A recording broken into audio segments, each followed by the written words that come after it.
बात एक ऐसे विदेश दौरे की जिसे सिर्फ फोटो और मुलाकात तक सीमित नहीं माना जा रहा है। प्रधानमंत्री नरेंद्र मोदी का ओमान दौरा भारत के लिए व्यापार, ऊर्जा और रणनीति तीनों मंचों पर बड़ा मैसेज देकर गया है। 70 साल पुराने रिश्ते, नए समझौते और भविष्य की बड़ी तैयारी। ओमान से भारत क्या लेकर लौटा है, आइए आपको आसान भाषा में बताते हैं। नमस्कार, आदाब, जोहार। आप देख रहे हैं न्यूज़ 5am, मैं हूं सद्दाम। बात दरअसल ये है कि प्रधानमंत्री नरेंद्र मोदी का ओमान दौरा सिर्फ एक औपचारिक विदेश यात्रा नहीं था। ये दौरा भारत और ओमान के रिश्तों को एक नए स्तर पर ले जाने वाला माना जा रहा है।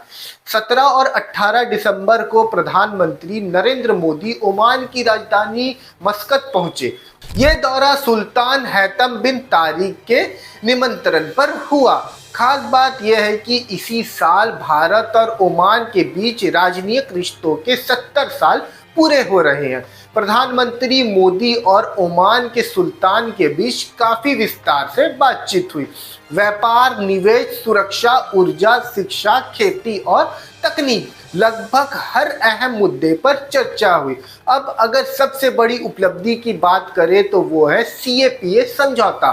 इस समझौते के बाद भारत के ज्यादातर सामान ओमान में बिना टैक्स के भेजे जा सकेंगे। इसका सीधा फायदा भारत के व्यापारियों, किसानों और छोटे उद्योगों को मिलेगा। दवाइयाँ हो, कपड़े हो, इंजीनियरिंग का सामान हो या फिर कृषि उत्पाद, इन सब के लिए ओमान का बाजार अब और आसान हो जाएगा। इसके साथ ही शिक्षा और खेती को लेकर भी समझौते तय हुए हैं। भारत के छात्र ओमान में पढ़ाई और रिसर्च कर सकेंगे और दोनों देश खेती की एक नई तकनीक पर साथ काम करेगा।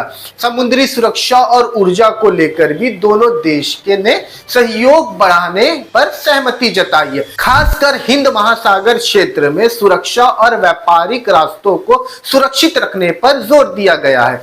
इस दौरे का एक अहम पहलू ओमान में रहने वाले भारतीय भी है। लाखों भारतीय वहां काम कर रहे हैं और उनके योगदान को इस दौरे में खास तौर पर सराहा गया है। कुल मिलाकर देखा जाए तो प्रधानमंत्री नरेंद्र मोदी का ओमान दौरा भारत के लिए सिर्फ कूटनीतिक नहीं बल्कि आर्थिक और रणनीतिक तीनों लहजों से काफी अहम रहा। तो कुल मिलाकर प्रधानमंत्री मोदी का ओमान दौरा भारत के लिए एक मजबूत कदम कहा जा सकता है। इससे न सिर्फ व्यापार और निवेश बढ़ेगा बल्कि आने वाले समय में भारत की पकड़ खाड़ी क्षेत्र में और मजबूत होगी। यही वजह है कि इस दौरे को सिर्फ एक विदेश यात्रा नहीं बल्कि भविष्य की रणनीति के तौर पर देखा जा रहा है। इसी तरह की और खबर के लिए हमारे साथ जुड़े रहें। आप देख रहे हैं न्यूज़ 5am, मैं हूं सद्दाम। धन्यवाद। सुनो, अंधेरा हो चुका है, रात को जला लो लाइटर, क्योंकि मच्छरों से लड़ने के लिए बनना पड़ेगा फाइटर। मगर आपको न लाइटर जलाने की जरूरत है और ना ही फाइटर बनने की, क्योंकि आपके घर और जिंदगी को रोशन करने के लिए सिर्फ एक भरोसेमंद नाम बैटरी बाजार ही काफी है। जहां आपको बाइक से लेकर ट्रैक्टर तक की हर क्षमता की बैटरी मिल जाएगी, वो भी वाजिब दाम और आसान मासिक किस्तों पर। चाहे आप किसी भी ब्रांड की बैटरी या इन्वर्टर चाहते हो, बैटरी बाजार आपकी जरूरत पूरी करेगा। साथ ही दमदार same day on spot home available service के साथ अवेलेबिलिटी ऑफ स्टाफ प्रोवाइड करते हैं ताकि आपका एक लम्हा भी अंधेरे में ना गुजरे।